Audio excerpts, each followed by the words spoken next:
At first glance, 69-year-old great-grandmother Faye Copeland seems a most unlikely criminal. But in November 1990, she takes the stand in a murder trial that shocks the state of Missouri. We didn't think Mom had anything to do with it. Faye Copeland and her 76-year-old husband Ray are accused of tricking 5 homeless drifters into an elaborate scam before murdering them. You won't find no bodies. I think the community kind of found it hard to believe. It's a story of missing people, dark family secrets, and cold-blooded murder. And there's one lingering question. Is Faye Copeland a killer or a victim herself?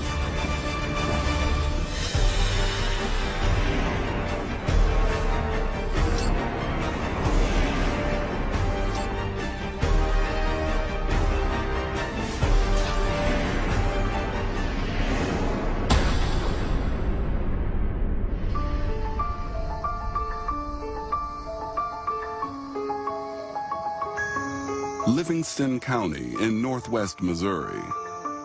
This quiet community is scattered over miles of cattle pastures and farmland. The only city, Chillicothe, has a population of just 9,500. It's a small enough community that we all know our neighbors, and we all watch after each other, watch after our property and things like that. And I'm sure most people never lock their doors. But in the fall of 1986, something menacing unsettles the people of this peaceful rural area. A deputy from a neighboring county visits Livingston County Deputy Gary Calvert. He's looking for a cattle thief. He was working on a fraudulent check investigation where a Dennis Murphy had written a check for the purchase of some cows, and his information was those cows were taken from the sale barn in a trailer owned by Ray Copeland. Now in his 70s, local resident Ray Copeland has raised 5 children with his wife, Faye. He considered himself a handyman. He painted barns, buildings. He mowed, sprayed for people. If he wanted to work for you or something, he was fairly friendly, but if he didn't and you was around him much, he was kind of a growly old man. Gary Calvert and the visiting deputy sheriff drive out to Ray Copeland's farm. They hope he might be able to help them find Dennis Murphy, the drifter accused of writing the bad check. Mr. Copeland's response was that yes, he had helped him haul some cattle. He needed some place to store these cattle for a few days. And then this Dennis Murphy guy took the cows and left, and he didn't know where he was at or any more information about him.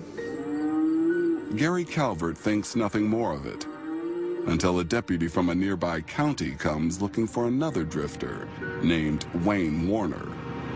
He has also bought cattle with a bad check. And again, they've been hauled away by Ray Copeland. The problem is the sheriffs can't find Murphy or Warner. Since they're known drifters, it's assumed they've simply moved on. The investigation into the cattle scam goes cold. Then, 3 years later, in August 1989, a call is made to the Nebraska Highway Patrol hotline. The caller claims a farmer from Livingston County, Missouri, forced him to buy cattle with bad checks. But then he makes an extraordinary allegation that he's seen human remains on the farmer's land, and he was terrified. The caller is yet another homeless drifter, Jack McCormick, and the farmer he is talking about is Ray Copeland.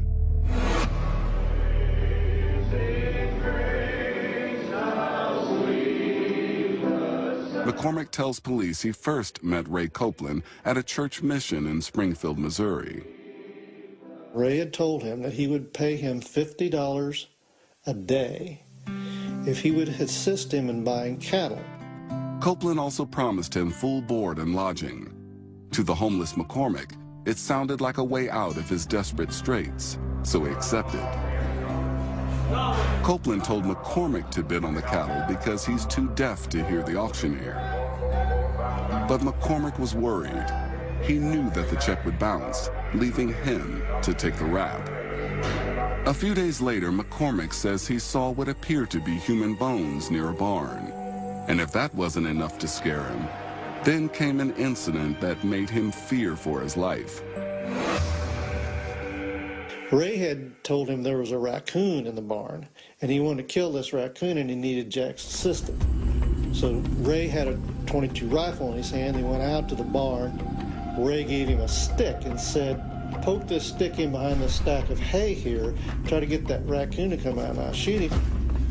You sure he's in here? He's in there. I saw him sitting.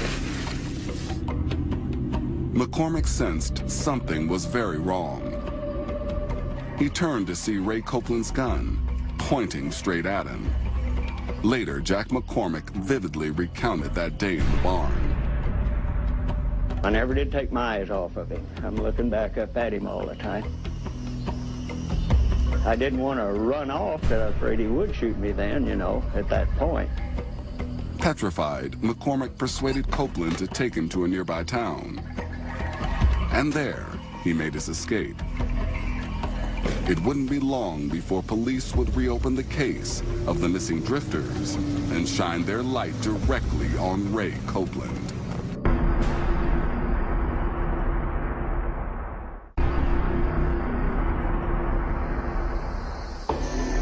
After hearing Jack McCormick's horrifying story about his stay on the Copeland farm, investigators revisit the cases of missing drifters Dennis Murphy and Wayne Warner. Detective Calvert checks to see if there's any sign of their activities by examining their bank accounts, driver's licenses, and Social Security records. But the men seem to have vanished without a trace. With an emerging pattern of bad checks, 2 missing drifters, and Jack McCormick's statement suggesting foul play, sheriffs obtain a search warrant for the Copeland farm. On October 9th, 1989, Fay and Ray Copeland are arrested. Initially, the charges are conspiracy to commit theft, in reference to Murphy and Warner's fraudulent checks. Deputy Gary Calvert interviews Ray Copeland about the 2 missing drifters, but he denies any knowledge of their whereabouts. So you didn't have anything to do with their disappearance? I haven't. In the meantime, sheriffs search the Copeland's house. They find bank and livestock records and several firearms. But they also find men's clothing, some with name tags, that they suspect belonged to the transient farmhands. Most disturbing of all, sheriffs find a handwritten list of names on a small scrap of notepaper. Next to several names is the word back. Investigators discover these men had been approached by Copeland, but had not gone through with buying cattle. They are found alive and well. Other names are marked with an X, and all of those men are missing. Now Gary Calvert suspects the unthinkable, that Ray and Fay Copeland have been killing drifters, and that perhaps this list of names is a record of what they'd done. The search for bodies on the Copeland's 40-acre farm begins. We spent several days executing that warrant on the Ray Copeland farm. That drew a lot of attention, as you can imagine. Under the constant media spotlight, sheriffs spend a week scouring the Copeland property, but they find nothing. McCormick told us that there were bones out there, and we didn't find any. Back at the police station, Gary Calvert pushes Ray Copeland harder about the missing men. Well, you won't find no bodies. Is that right? But the worst thing about all this, Mr. Copeland, is I think a few of these people have died as a result. Well, if they have, I didn't have anything to do with it. Then the investigation suffers a devastating blow. Jack McCormick admits he'd lied about seeing human remains. I told them that falsely to get them to investigate, because I was so sure of what had taken place out here. Still, despite the setback, the evidence of bad checks, missing drifters, and the list of names is enough to justify continuing the search. And finally, all the media attention stirs up some credible leads. We get phone calls from people who would say, Well, you know, Ray worked for such and such. He remodeled his barn or he fixed his fence. I was assigning deputies to follow up on each one of these phone calls. One caller says he knows of a barn Ray Copeland worked on that at one point smelt of dead animals. Deputy Paul Stegmeyer is immediately sent to search the barn. Well, all we was using, actually, it was just a steel rod. It goes in the ground fairly hard. If you find a place that's been disturbed and stuff, it goes in a lot easier. In an area that looks like it's been disturbed, the deputies begin to dig. It's not long before they make a grisly discovery. A body, wrapped in plastic, buried in a shallow grave and still wearing his tennis shoes.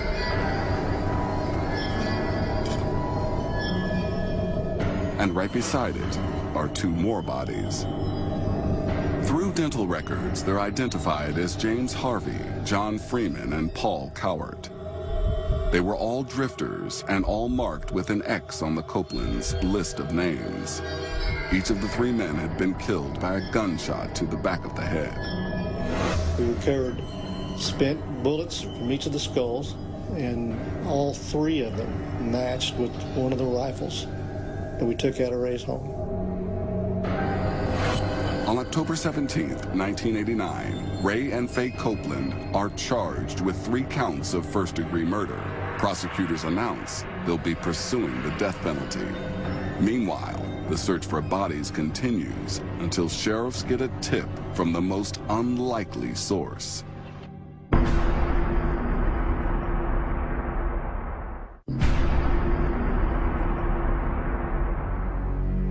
As investigators continue searching for bodies at Ray and Faye Copeland's farm, they receive a tip from the most unlikely source. Ray finds out that we found 3 of these bodies. Ray said, well, I understand you found some bodies and I want to help you guys out. Ray Copeland tells sheriffs he overheard 3 men in a restaurant talking about how they'd killed a man and dumped his body down a well on a nearby farm. Say there is a guy in there? Yes, sir. Who's in there? I don't know that. And he's got a concrete block chain around him.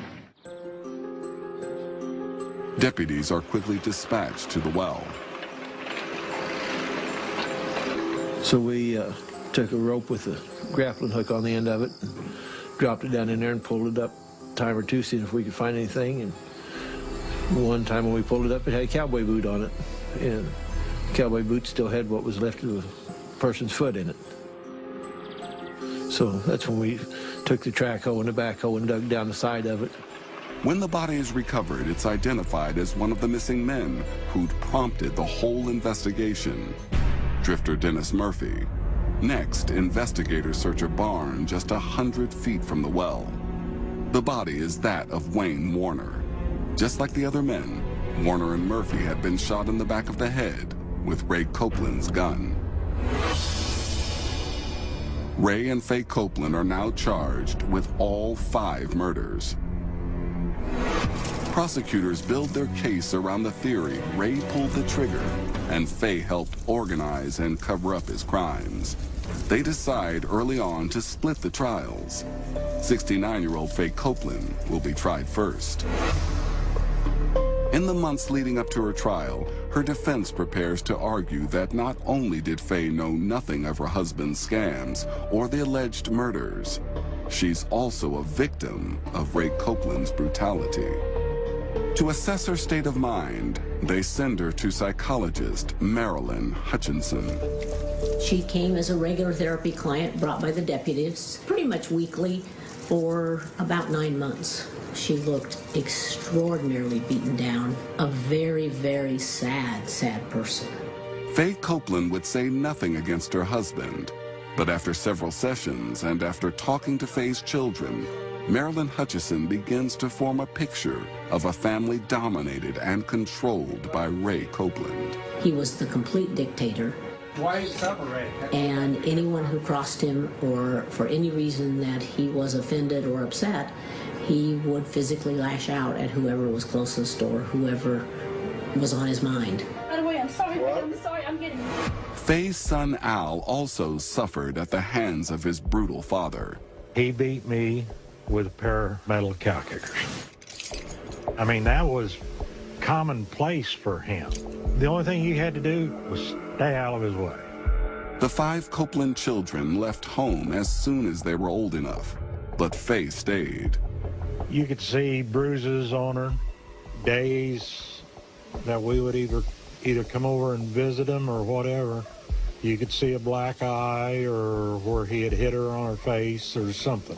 Based on Faye's therapy sessions with Marilyn Hutchinson, the defense will argue that Faye Copeland is a victim of battered woman syndrome, and that even now Ray controls her due to years of physical and emotional abuse. She had been taught for decades to not even ask him a question, let alone criticize him. Not long before the trial, prosecutors offer Faye Copeland a deal.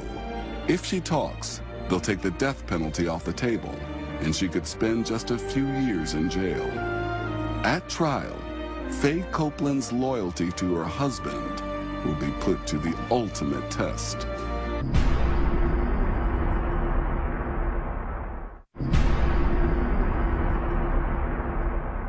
Before her trial, Faye Copeland refuses a plea bargain offer that would have spared her a death sentence. On November 1st, 1990, she goes to trial and pleads not guilty. And she refuses to testify that she was abused by her husband.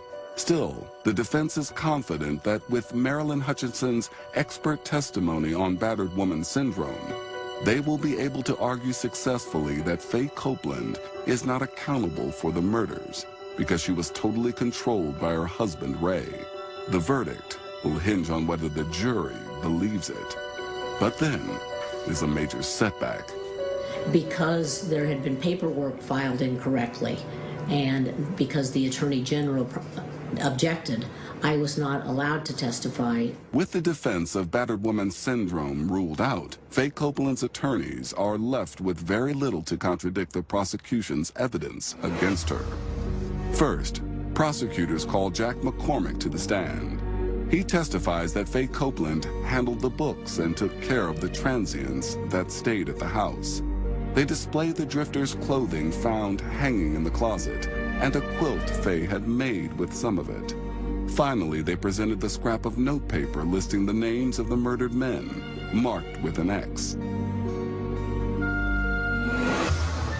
Crucial to the prosecution, handwriting experts established the list was written by Faye Copeland. They say it makes her just as culpable as her husband, Ray. She was Ray's bookkeeper. She had to know something was going on. There's no doubt in my mind. Marilyn Hutchinson remains convinced the list does not mean Faye was involved, but she's powerless to say so at the trial. Ray was illiterate and could not write. Ray had told her to write down particular names, and sometimes he told her to put X's by them, and she took it for that. Without Marilyn Hutchinson's expert testimony on battered woman syndrome, the evidence against Faye is overwhelming. And at no point in the trial does Faye Copeland testify that she was abused by her husband. The jury deliberates for 3 hours before returning their verdict. Guilty of murder in the first degree.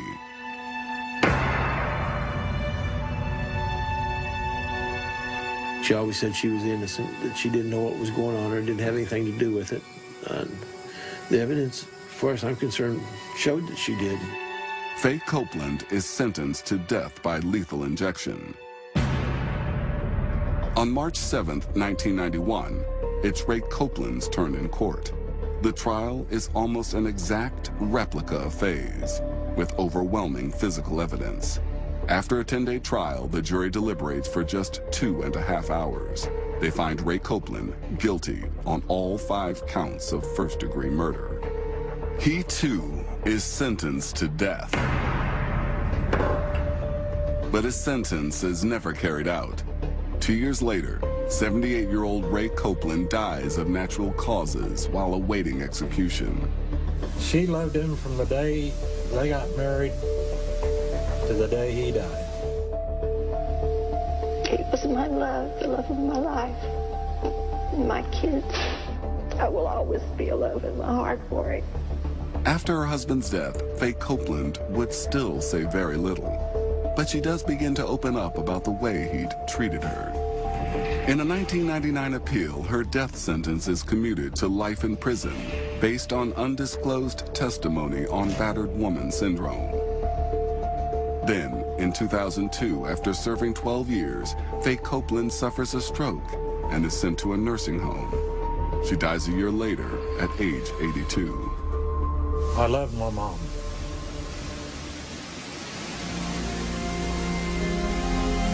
To this day, I still love her. Did Faye Copeland write the men's names on that list because her husband told her to? Or was she keeping track of their horrific crimes? We'll never know how much she really knew, or whether she participated in the murders. And there are 3 more drifters known to have encountered the Copelands, who are still missing. There's still a possibility there's some out here somewhere we just don't know. And it'd probably be an accident if anybody ever finds them.